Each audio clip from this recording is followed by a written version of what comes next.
أعوذ بالله من الشيطان الرجيم. بسم الله الرحمن الرحيم. عن جابر بن عبد الله الأنصاري عن فاطمة الزهراء عليها السلام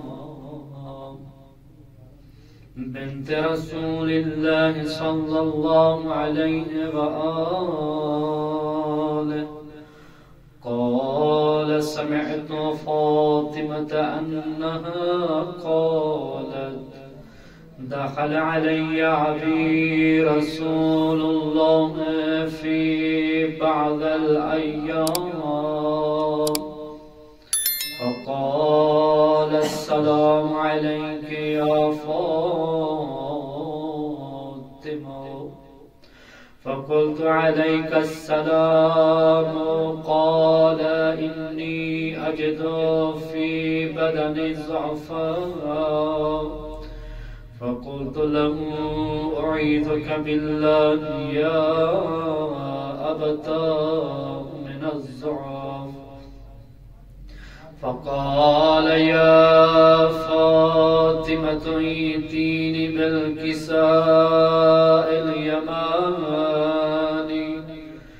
فغطيني به. فأتيته بالكساء اليماني فغطيته به وصرت أنظر إليه وإذا وجهه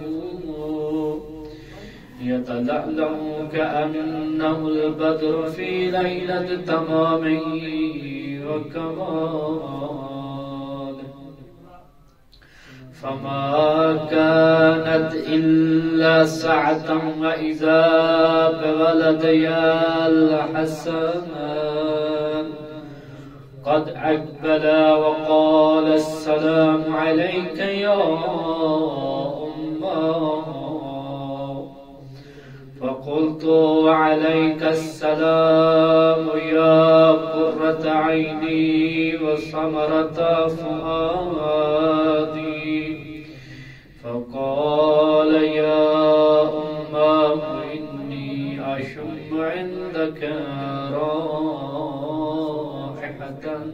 طيبة كأنها رائحة جدي رسول الله.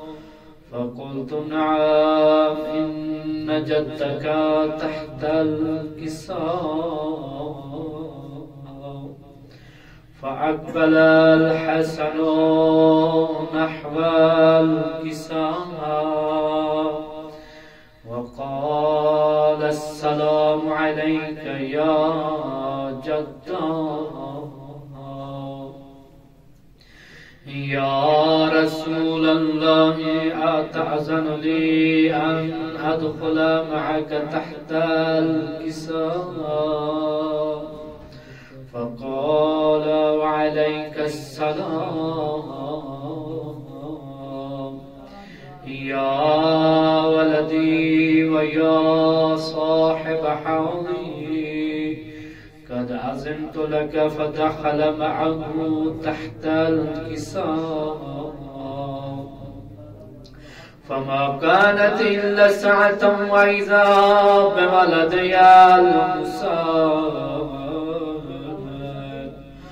قد أقبل وقال: السلام عليك يا أمه. فقلت: وعليك السلام يا ولدي ويا قرة عيني وثمرة فؤادي.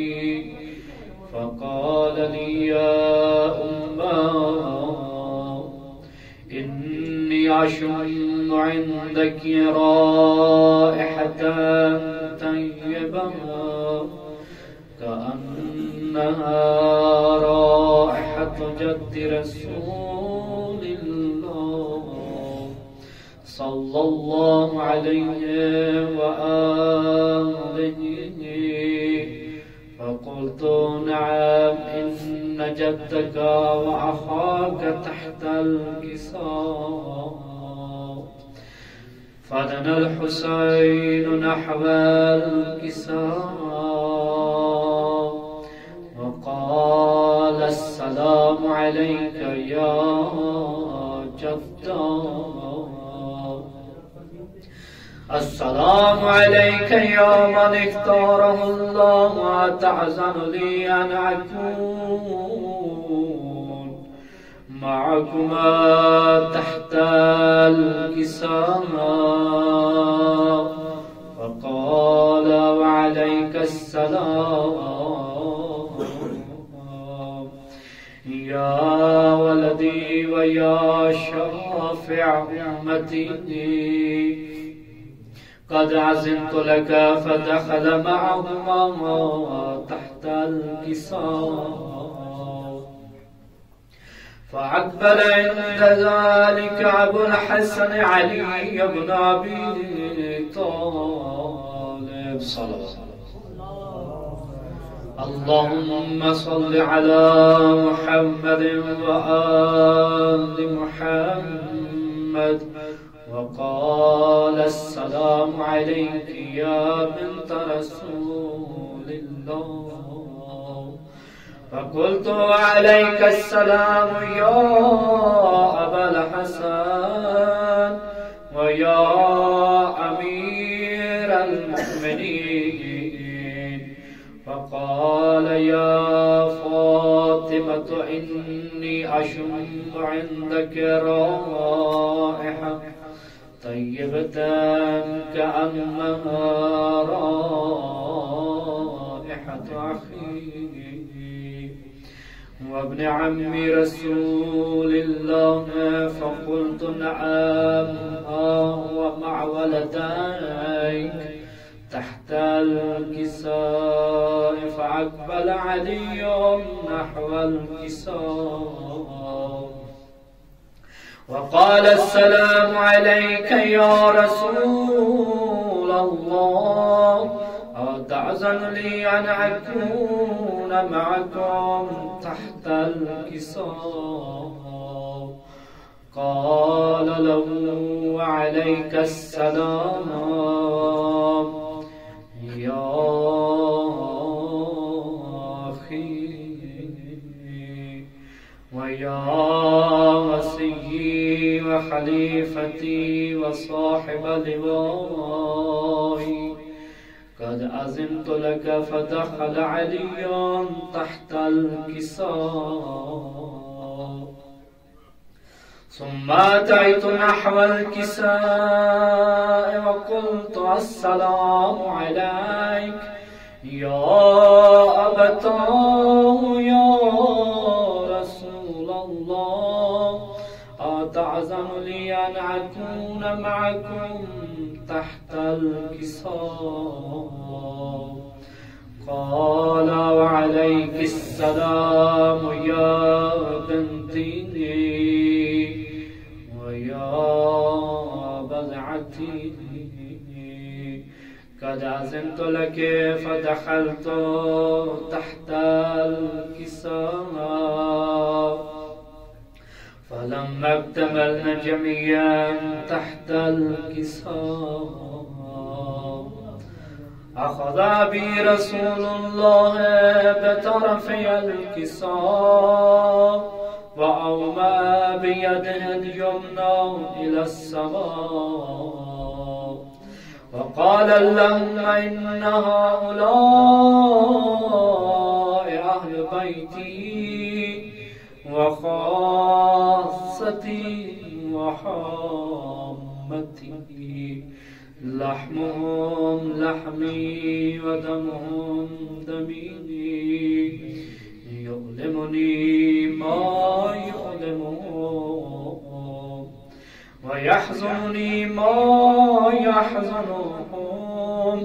أنا حرب لمن حاربهم والسلم لمن سالمهم وعدو لمن عاداهم ومحب لمن أحبهم إنهم مني وأنا منهم فاجعل صلواتك وبركاتك ورحمتك وغفرانك ورضوانك علي وعليهم وأذهب عنهم الرجس وطهرهم تطهيرا اللهم صل على محمد وآل محمد فقال الله عز وجل يا ملائكتي ويا سكان سماواتي إني ما خلقت السماء مبنية ولا أرضا مدحية ولا قمرا منيرا ولا شمسا مضيا ولا فلكا يدور ولا بحر يجري ولا فلكا يسري إلا في محبة هؤلاء الخمسة الذين هم تحت الكساء فقال الأمين جبرائيل يا رب ومن تحت الكساء فقال عز وجل هم أهل بيت النبوة ومعدن الرسالة هم فاطمة وأبوها وبعلها وبنوها فقال جبرائيل يا رب أتعزن لي أن أهبط إلى الأرض لأكون معهم سادسا فقال الله نعم قد أذنت لك فهبط الأمين جبرائيل وقال السلام عليك يا رسول الله العلي الأعلى يقرئك السلام ويخصك بالتحية والإكرام ويقول لك وعزتي وجلالي إني ما خلقت السماء مبنية ولا أرضا مدحية ولا قمرا منيرا ولا شمسا مضيا ولا فلكا يدور ولا بحر يجري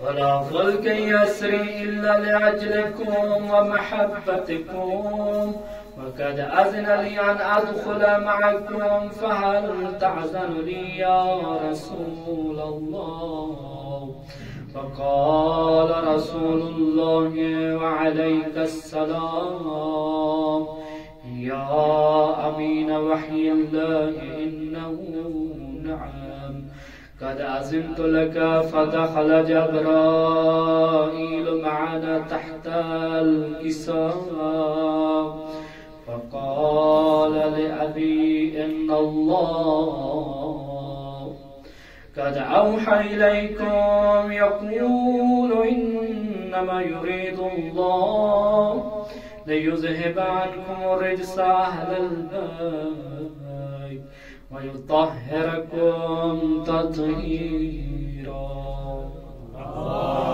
اللهم صل على محمد وآل محمد فقال علي لأبي يا رسول الله أخبرني ما لجلوسنا هذا تحت الكساء من الفضل عند الله فقال النبي والذي بعثني بالحق نبيا واصطفاني بالرسالة نجيا ما ذكر خبرنا هذا في محفل من محافل أهل الأرض وفيه جمع من شيعتنا ومحبينا إلا ونزلت عليهم الرحمة وحفت بهم الملائكة ذلك واستغفرت لهم إلى أن يتفرقوا.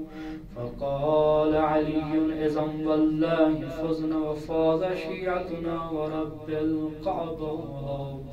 فقال النبي ثانيا يا علي والذي بعثني بالحق نبيا واصطفاني بالرسالة نجيا ما ذكر خبرنا هذا في محفل من محافل أهل الأرض وفيه جمع من شيعتنا ومحبينا وفيهم مهموم إلا فرج الله همه ولا مغموم إلا كشف الله غمه ولا طالب حاجة إلا وقضى الله حاجته. فقال علي إذا والله فزنا وسعدنا وكذلك شيعتنا فازوا وسعدوا في الدنيا والآخرة ورب الكعبة. صلوات.